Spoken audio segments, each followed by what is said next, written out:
যে রিমান্ডে নিতে হবে। আমি তো ডিম সিদ্ধ করে নিয়ে আসতে চেয়েছিলাম। হ্যাঁ, রিমান্ডে নিলে তো ডিম সিদ্ধ দেয়। তুমি টিকটক করা ছাড়া তুমি 2 বছর ছিলা এই কমিটিতে, নিপুণ আপুকে দিয়েই তুমি এই কমিটিতে আসছো, নিপুণ আপুকে দিয়েই, নিপুণ আপুর সময়ে তুমি যে আসছো। এই 2 বছরে তুমি কি করছো? তুমি আমাকে একটা কাজ দেখাও যে আমি এটা করছি। তুমি এই নির্বাচনের সময়ে সবার সাথে দেখছি তুমি সবার সাথে শুধু নাচানাচি করছো। 2026-এর আমাদের শিল্পী সমিতি নির্বাচনে আন্তর্জাতিক বিষয়ে সম্পাদকে আমরা যোগ্য মনে করেছি আবির চৌধুরী পারভেজ ভাইকে। আমরা তাকেই ভোট দিয়েছি।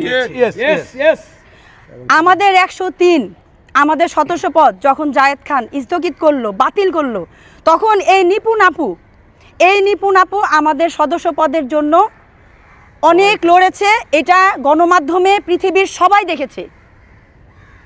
এখন নিপুণ আপুকে নিয়ে যে বাজে কথাগুলো আমরা দেখতে পাচ্ছি, এইটার আমরা ঘোর প্রতিবাদ জানাচ্ছি, আমরা নিন্দা জানাচ্ছি। এর শাস্তি আমরা আশা করছি এবং নবনিযুক্ত কমিটির কাছে আমাদের একটাই দাবি, তাদের সদস্যপদ বাতিল করা হোক। বলি দৃষ্টান্তমূলক শাস্তি চাই আমরা। আমাদেরকে যে বলল, বিশেষ করে সবার এখানে পরিচয় আছে, কেউ কিন্তু এখানে রাস্তার ফকির না। সে যে বলল যে প্রায় 400 জন শিল্পীকে আইনের আওতায় আনা হোক, 103 না, 370-80 মতো শিল্পীকে আইনের আওতায় আনা হোক এবং তাদেরকে রিমান্ডে নেওয়া হোক।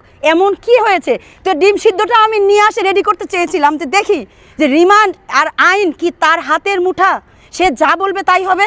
সে বলল আমি 17 আসনের ভোটার, আমিও 17 আসনের ভোটার।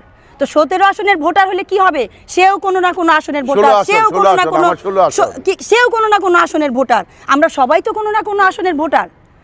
17 আসনের ভোটার সেও যেমন সম্মানিত, এখানে আমরা যারা আছি সারা সবাই তো আমরা সেম সম্মানিত।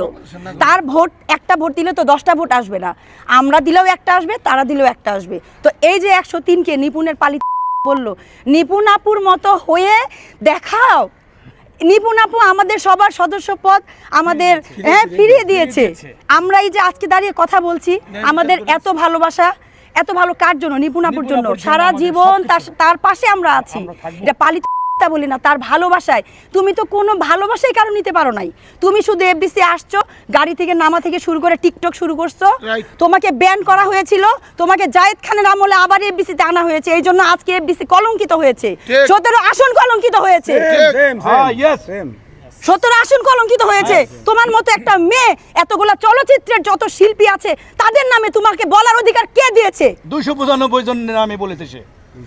কে দিয়েছে যে তুমি বলো যে আমাদেরকে আইনের আওতায় আনা হোক, আমাদেরকে রিমান্ডে না হোক? আইন কি এত সহজ? আইন এত সহজ?